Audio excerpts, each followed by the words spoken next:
Hi friends, welcome to నా YouTube channel. ఇవాళ నేను చేసి తెచ్చానండి మూంగ్ దాల్కా దహీ వడ రెసిపీ. చాలా టేస్టీగా ఉంటుందండి. చేద్దామా? Let's go. అందరికి ముందు ఇది పెసరపప్పు అండి. చక్కగా వాష్ చేసి దీన్ని ఒక 4-5 గంటలు నేను నానబెట్టుకున్నాను. ఇది తొక్క తీసింది, అంటే చక్కగా గిలగల వాష్ చేశారంటే తొక్క వచ్చేసింది. కొంచెం తక్కువ ఉన్నా పర్వాలేదు. ఇది 2 కప్పులు తీసుకుంటున్నాను. దహీ వడ గురించి చాలా బాగుంటుందండి. ఇది మన హిందీ సైడ్ చాలా ఫేమస్ అండి. దీన్ని బాగా చక్కగా మిక్సీలో పట్టించుకున్నాను నేను. దీనికి మిక్సీ పట్టి నీరు వేయకుండా చక్కగా మిక్సీ పట్టించుకోండి. చూడండి ఎలాగ కన్సిస్టెన్సీ వస్తుంది. బిల్కులు ఒక్క చుక్క నీళ్ళు వేయొద్దండి దీన్ని, ఎందుకంటే తొందరగానే దీన్ని మిక్స్ అయిపోతుంది. మళ్ళీ వాటర్ ఫామ్ ఉంటుంది ముందు నుంచనే. చూడండి ఎలాగా చక్కగా కలిపేసిన తర్వాత కొంచెం ఇంగ్రీడియంట్స్లు దీనిలో వేస్తాము. మూంగ్ దాల్ కా ఫుల్కే దహీ వడ చాలా బాగుంటుంది. ఇది అరకప్పుడు శనగపిండి అండి, కానీ శనగపిండి చూసుకొని వేస్తాము. కలిపేసుకొని ఒక 4 చెంచాల ముందు వేస్తాను, తర్వాత కలుపుతాను. కొంచెం చెంచాడు ఉప్పు వేసి దీన్ని బాగా కలిపేయండి. వేసి దీన్ని చక్కగా కలిపిస్తాయండి. ఎందుకంటే పెసరపప్పు కదా ఇది, మనం ఇలాగా పకోడాలు వేసేటప్పటికి దీనికి హార్డ్ వచ్చేస్తుంది ఎగ్దాం. అందు గురించని దీన్ని కొంచెం సాఫ్ట్ చేయడానికి దీనికి శనగపిండి వేస్తున్నాను. ఇలాగా బాగా కలిపేసుకోండి. ఇంకా 4 చెంచాలు ఉంటాయి కదా, అవి కూడా వేసుకొని దీన్ని బాగా కలిపేసుకొని పెట్టుకున్నాను.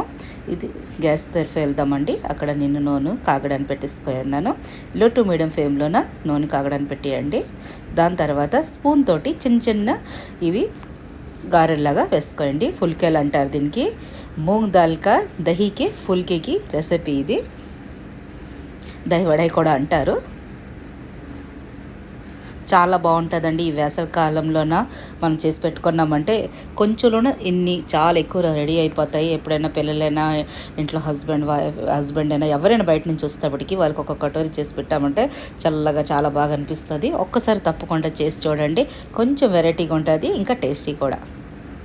ఇలాగా చక్కగా దీన్ని ఒక్కొక్క స్పూన్లో ఇలాగ వేసుకుంటే చూడండి. దీనిలో నేను కానిక సోడా కూడా 2 చిటికీలు వేస్తున్నాను.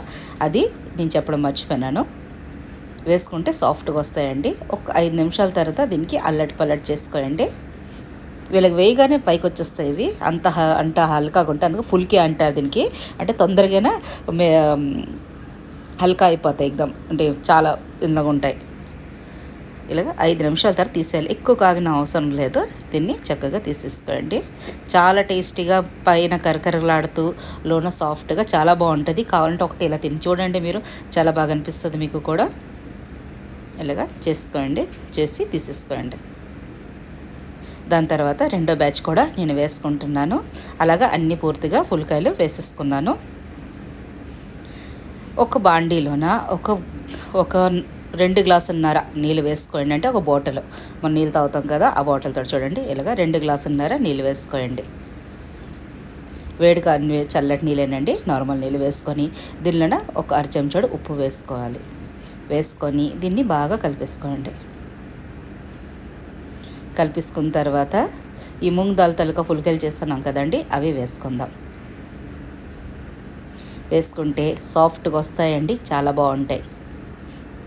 ఇప్పుడు ఏంటి, పెసరపప్పు కదా, కొంచెం హార్డ్ అయ్యి ఉంటాయి అవి. అప్పటికైనా మనం బేసన్ వేసాము, అంటే శనగపిండి వేసాము, కనిక సోడా కూడా వేసాము. అప్పటికైనా ఇలా వేసుకుంటే చాలా బాగా ఇది వాటర్ అబ్జర్వ్ చేసి సాఫ్ట్ అయిపోతాయి. మళ్ళీ మనం పెరుగులు వేసుకుంటే ఇంకా అమృతంలాగా ఉంటాయండి.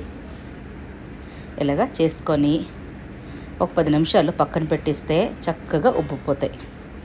దీనికి 10 నిమిషాలు మూత పెట్టేసి పక్కన పెట్టేసుకోండి. చక్కగా పెట్టేసుకోండి. మూత పెట్టేసుకొని చక్కగా పెట్టేసుకోండి. పదండి వెళ్దాము ఇంకో ప్రొసీజర్ దగ్గరికి. మళ్ళీ ఒక పెద్ద బౌల్ తీసుకోండి. అందులో మీరు నానబెట్టుకోవాలంటే పెద్దది తీసుకోండి. ఇది అర కిలో పెరుగు అండి. ఇది నేను ఎప్పుడు ఇంట్లో పెరుగు వాడుతుంటాను, కానీ నాకు లేదు, అందుకే బయట నేను తెప్పించాను. 1 కిలో పెరుగు చక్కగా తీపి పెరుగు తీసుకోండి, పులుపు పెరుగు తీసుకోవద్దు. దానిలోనికి వేసుకోండి ఒక 2 కప్పుల నీళ్ళు. తీపి ఎందుకు అంటున్నానంటే అది ఎప్పుడు మనం చేస్తాము ఇలా దహివడాలు తొందరగానే చల్లవు, అలాగా ఉండి ఉండి పులుస్తాయి, అంటే ఇంకా పులుస్తాయి కదా, ఇంకా పులుపు అయిపోతాయి. అందుగురించి తీపి తీసుకున్నాం అనుకో పెరుగు, అలాగ పులిసి 2 రోజుల దాకా ఇంకా చాలా మంచి టేస్ట్ వస్తాయి. దీన్ని ఇలాగ విస్కర్ తోటి చక్కగా దీనికి విస్క్ చేయండి. ఇది ఎక్దం గాఢా కాదండి, దీనికి ఎక్దం వాటర్ ఫామ్లోనే ఉండాలి. చూడండి ఇలాగ ఎంతే ఉండాలి, మజ్జిగలాగా ఉండాలి. మీ ఇక్కడ మజ్జిగ ఉంటే అది కూడా మీరు తీసుకోవచ్చు. దీనిలో వేస్తున్నాను 2 చెంచాల హరా చట్నీ, అంటే ధనియాపత్తి, మిర్చి, లస్సున్, జీలకర్ర వేసిన, పుదీనా వేసిన హరా చట్నీ. ఇది ఎలా చేయాలో నేర్చుకోవాలంటే నా ఛానల్లో ఉంది, మీరు చూసుకోవచ్చు. 1/2 చెంచాడు ఇది వేస్తున్నాను రెడ్ చిల్లీ పౌడర్. ఇంకా మీ ఇంట్లో చిన్నపిల్లలాగా ఉన్నట్టుగా అయితే మీరు తక్కువ చేసుకోవచ్చు. ఒక 2 చిటికెళ్ళు వెలుగు వేస్తున్నాను చాట్ మసాలా. తర్వాత తగినంత ఉప్పు చూసుకొని వేయండి, ఎందుకంటే మన పుల్కాయల్లోని కూడా ఉన్నది, మళ్ళీ ప్లస్ మనం వాటర్లోనూ వేసాము, దీనిలోనికి వేస్తున్నాము.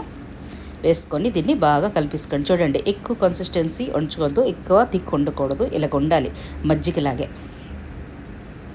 చూసారు కదా, ఇలా చూసుకొని చేసుకోండి. వాటర్ ఫాము మీరు చూసుకొని అడ్జస్ట్ చేసుకోండి. ఎక్కువ థిక్ ఉన్నదనుకో అంటే దాని పుల్కాయల్లోనికి వెళ్ళదు, అంటే ఎంత వాటర్ ఫామ్లో ఉంటే వెళ్తుంది, చక్కగా జ్యూసీగా చాలా టేస్టీగా ఉంటుందండి. ఇలా కలిసి పెట్టేసుకున్నాం కదా, కొంచెం ఉప్పు తక్కువలాగా ఉంటే నేను వేసుకుంటున్నాను. మీరు కూడా సాల్ట్ మీరు టేస్ట్ అనుసార్ దానికి అడ్జస్ట్ చేసుకోండి. దీనిలో కలిపి పెట్టుకున్న తర్వాత పులికాయల దగ్గర చూద్దామా, పులికాయలు బాగా అయినా లేవా. చూడండి పుల్కాయలు ఎంత బాగా ఫులైంచిపోయినాయి, అంటే ఎక్దమ్ ఉబ్బిపోయినాయి చక్కగా, వాటర్ అంతా అబ్జర్వ్ చేసి ఒక్కొక్కటి ఇలాగ మెల్లిగా కొంచెం వాటర్ తీసేసి చూడండి, ఇలాగ ఎక్కువ ప్రెస్ చేయొద్దు, కొంచెం ఇలాగ వాటర్ తీసుకొని దీన్ని ఇలాగ ఒక్కొక్కటి పెరుగులోని వేసుకోవాలి. ఇలా తీసుకొని ఒక్కొక్కటిని ఇలాగ వాటర్లో పూర్తిగా వేసేసుకోండి. మీకు కన్నా వీడియోస్ నచ్చినట్టుగైతే ప్లీజ్ లైక్ చేయండి, షేర్ చేయండి, సబ్స్క్రైబ్ చేయండి, కమెంట్ చేయడం మాత్రం మర్చిపోతే. ఎలా రెడీ అయింది మీతోటి కూడా మూంగ్ దాల్కి దహీకి ఫుల్కేకి రెసిపీ. చక్కగా అన్నీ వేసేసుకోండి, చాలా టేస్టీగా ఉంటుందండి. ఎప్పుడు మనం మినపప్పుతో పెరుగు గారెలు చేసుకుంటుంటాము, చాలామంది ఇప్పుడు చాలా రకాల్లో చేస్తాను, ఇది చేసి చూడండి, చాలా టేస్టీగా ఉంటుంది. మీరు తినగానే ఆహా సంతృప్తిగా అనిపిస్తుంది, మీరు నాకు మతలు వేస్తారు ఆహా చాలా బాగా చేసి చెప్పారని. ఇలా వేసుకొని దీన్ని కొంచెం ప్రెస్ చేసి దీనికి చక్కగా పక్కగా పెట్టుకోవాలి. 10-15 నిమిషాలు చక్కగా ఉబ్బిపోతుంది. ఇంకా టైం ఉంటే 20 నిమిషాలు పెట్టుకోండి. చూడండి ఎంత బాగా ఉబ్బిపోయింది. అంతేనండి, దీనికి సర్వ్ చేసుకోవడానికి వెళ్దామా. ఒక ప్లేట్ తీసుకుంటున్నాను. ఈ ప్లేట్ అంటే మీకు చూపించడానికి మేము అందంగా కానీ మీరు కావాలంటే ఒక థాలీ నిండా ఇలాగ వేసేసుకొని ఎప్పుడు కావాలంటే ఇలా తీసేసుకొని ఫ్రిడ్జ్లో పెట్టేసుకుంటే ఒక్కొక్కటి లైన్ మీద తీసుకోవచ్చు. ఇలా వేసుకుంటానని చూడండి ఎంత అందంగా ఉన్నదో, అంత టేస్టీగా ఇంకా ఉంటుందండి.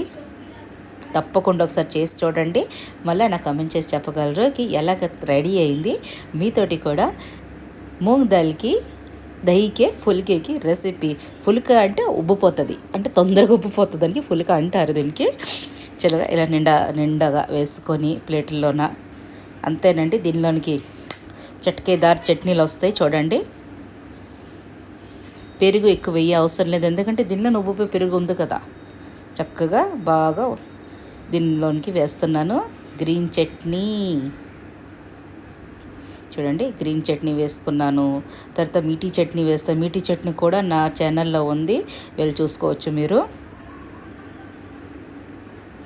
ఇలాగా చక్కగా డెకరేట్ చేసుకోండి, ఎంజాయ్ చేయండి. ఈ వేసవకాలం స్టార్ట్ అయిపోయింది, చాలా తొందరగానే వెండలు వచ్చేసాయి. ఈసారి చక్కగా ఎక్కువ నీళ్ళు తాగండి, ఇంట్లో ఉండండి, అవసరం ఉంటే బయటకు రండి, లేకపోతే ఎందుకంటే వెండలు స్టార్టింగ్లోనే చాలా వేడిగా ఉంది. ఇలాంటి మంచి డిషెస్ చేసి మీ పిల్లలకి పెద్దలకి అందరు పెట్టి చెప్పేసి ఎక్దమ్ పొగట్లో అందుకోండి. పొగట్లు చాలా పొగుడతారు చాలా బాగా. అంతే, ధనియాపత్తి వేసుకున్నాను, దీనిలో కొంచెం చాట్ మసాలా కూడా వేసుకుంటున్నాను. ఇలాంటి రెసిపీలు చాలా ఉన్నాయి నా కాడ. ఒక్కసారి కామెంట్ చేసి చెప్తే నేను అన్ని రకాలు మీకు చేసి చూపిస్తాను. చాలా రకాలుగా రెసిపీలు ఇచ్చున్నాను కూడా. మీరు ఒక్కడు లైక్ చేయరు, షేర్ చేయరు, అంతే చూసి ఊరుకుంటుంటారు. చెయ్యండి, నాకు నచ్చుతుంది. అప్పుడే కదా నాకు కొంచెము మోటివేషన్ దొరుకుతుంది ఇంకా చెయ్యాలి అని. అంతేనండి, రెడీ అయిపోయింది టేస్టీ టేస్టీ మూంగ్ దాల్కి దహి వడకి ఫుల్కేకి రెసిపీ. తప్పకుండా ఒకసారి చేయండి. నచ్చిందా? Like, share, subscribe my channel. Thanks for watching.